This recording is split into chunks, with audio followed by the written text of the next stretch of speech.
Nous allons apprendre ensemble ce qu'est la garde alternée, comment elle fonctionne, ses atouts, ses inconvénients et comment la mettre éventuellement en place si vous décidez, vous les parents, de l'appliquer. Stop, dis donc, faut quand même leur expliquer qu'on ne peut pas faire n'importe quoi, même si on est les parents, et qu'on pense qu'en tant que parents, on peut faire à peu près ce qu'on veut par rapport à nos enfants. Eh bien non, il y a certaines règles à respecter, il faut le dire ça. Les enfants, ce sont des personnes, pas des objets. Mais laisse-moi le temps de m'exprimer, mais enfin, c'est ce que j'allais commencer à expliquer avant d'être coupé. Ouh là là, d'accord, monsieur l'avocat, j'écoute attentivement. Qu'est-ce que c'est que la garde alternée? Lorsque vous, les parents, vous vous séparez et que vous avez des enfants en commun, se pose bien entendu la question de savoir comment vous allez continuer à vous organiser par rapport à vos enfants. En fait, il existe deux modes d'organisation. Le mode le plus connu et le plus pratiqué qui s'appelle le droit de visite et d'hébergement classique. C'est-à-dire que l'un de vous deux accueillera les enfants un week-end sur deux et la moitié des vacances scolaires et l'autre les accueillera le reste du temps. Ou le mode de la garde alternée qui signifie que chacun de vous accueillera vos enfants chez vous une semaine sur deux.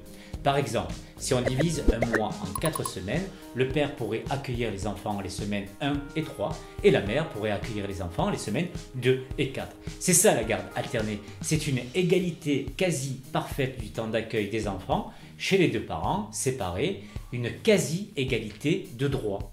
Top, égalité de droit, égalité de droit, oui, mais un petit bémol quand même. Les enfants, on ne se les partage pas, on s'organise pour eux. Et on doit prendre en compte un élément essentiel dont tu ne parles pas, leur intérêt supérieur. Les parents doivent s'organiser dans l'intérêt de leurs enfants et non pas dans leurs propres intérêts. Et là, mon ami, tout change, ce n'est plus la même chose. D'où le fait de bien savoir comment elle fonctionne, cette garde alternée, pour que justement les parents voient s'ils peuvent ou non la mettre en place. Très bien, c'était juste pour t'aider que je disais ça, mon frère. Tu t'ennuierais sans moi, non?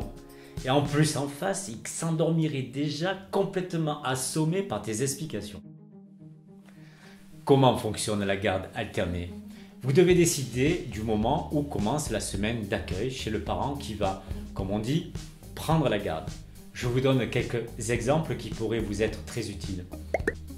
La semaine peut commencer, par exemple, un dimanche soir. Du dimanche soir 18h au dimanche suivant 18h.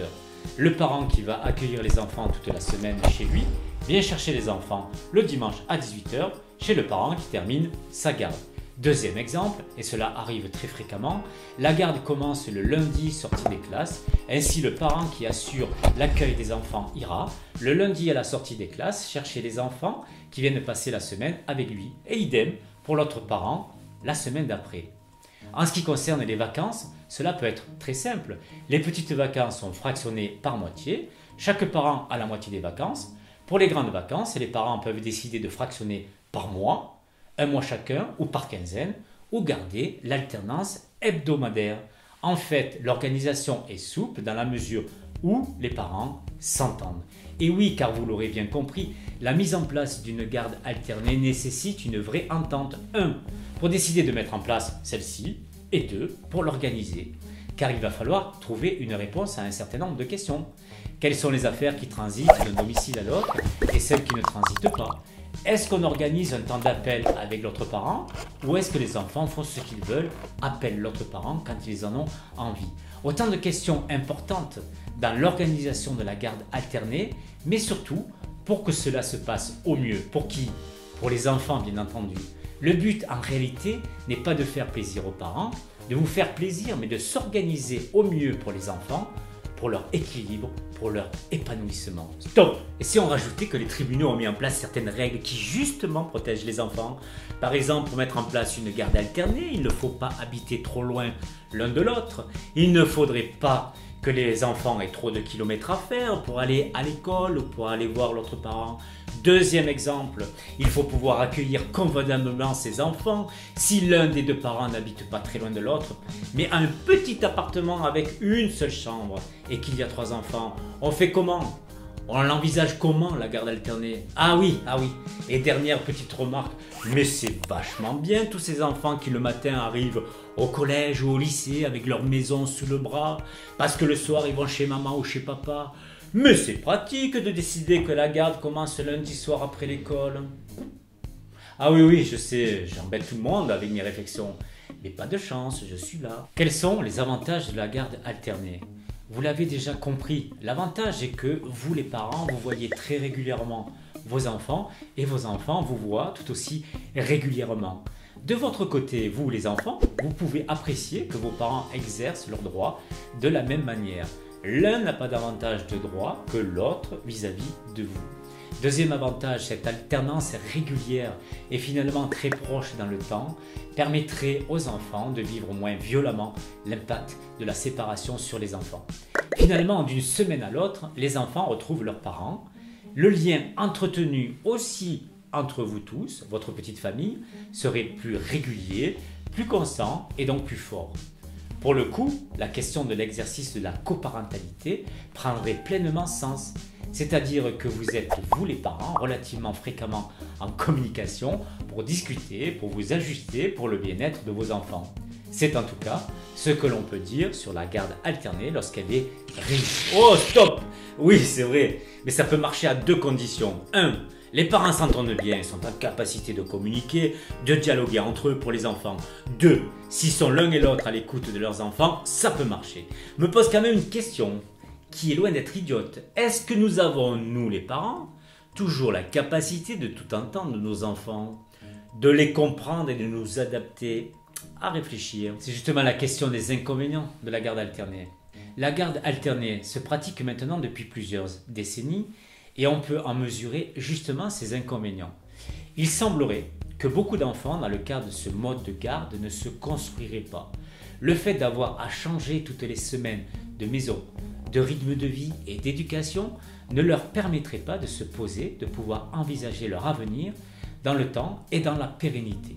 Ces enfants seraient en quelque sorte ballottés d'une semaine à l'autre chez les deux parents. Cette alternance trop rapide ne serait pas propice à leur épanouissement. Le résultat de cette absence de construction rendrait les enfants, au moment de l'adolescence, beaucoup plus agressifs, violents. Les adolescents seraient ainsi en grande souffrance. Deuxième inconvénient qui a pu être relevé, lorsque les enfants sont en bas âge, c'est-à-dire âgés de moins de 7 ans, il semblerait que cette alternance soit très difficile d'un point de vue psycho-affectif. De nombreux spécialistes en la matière, qu'ils soient docteurs, pédopsychiatres ou juges, estimeraient que l'enfant en bas âge devrait rester à titre principal chez sa mère. Alors pour nous les hommes, les pères, c'est très difficile à entendre, mais ce serait l'un des inconvénients évoqués par beaucoup de praticiens et d'ailleurs aujourd'hui de plus en plus de tribunaux sont réticents à prononcer une garde alternée pour des enfants en bas âge. Mais quel beau tableau! Vive la garde alternée! Alors quelles sont les conclusions que l'on peut tirer de ces avantages et de ces inconvénients?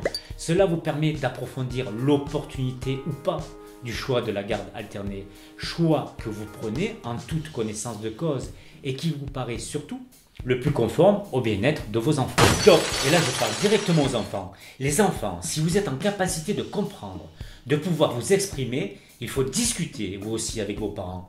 Dites-leur ce qui semble bien pour vous. Dites-leur si la garde alternée vous semble envisageable ou pas, comment vos parents pourraient éventuellement l'adapter pour vous en fonction de ce que vous souhaitez, de ce que vous aimez, de ce que vous n'aimez pas. Et bien sûr que cela semble toujours compliqué de vouloir parler aux parents, mais à mon avis, il faut tenter le dialogue.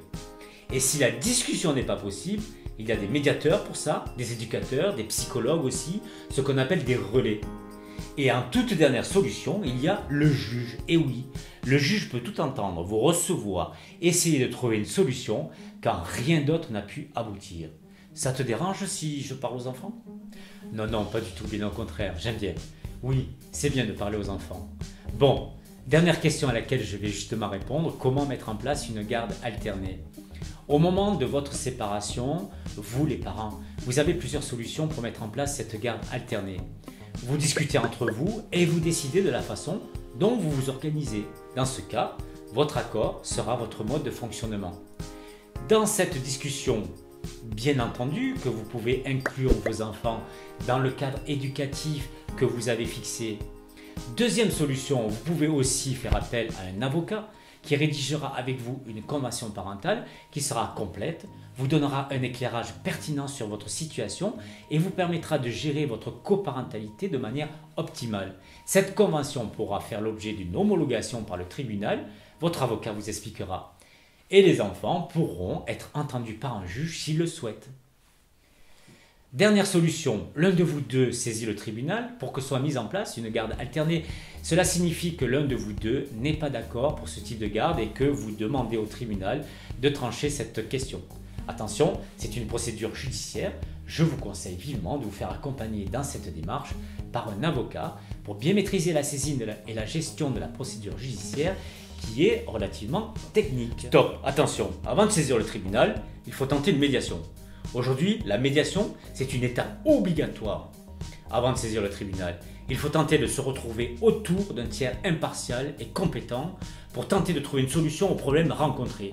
Et si la médiation échoue, alors le tribunal sera saisi et un juge, en fonction de tous les éléments dont nous avons parlé, prendra à votre place une décision concernant votre organisation par rapport à vos enfants.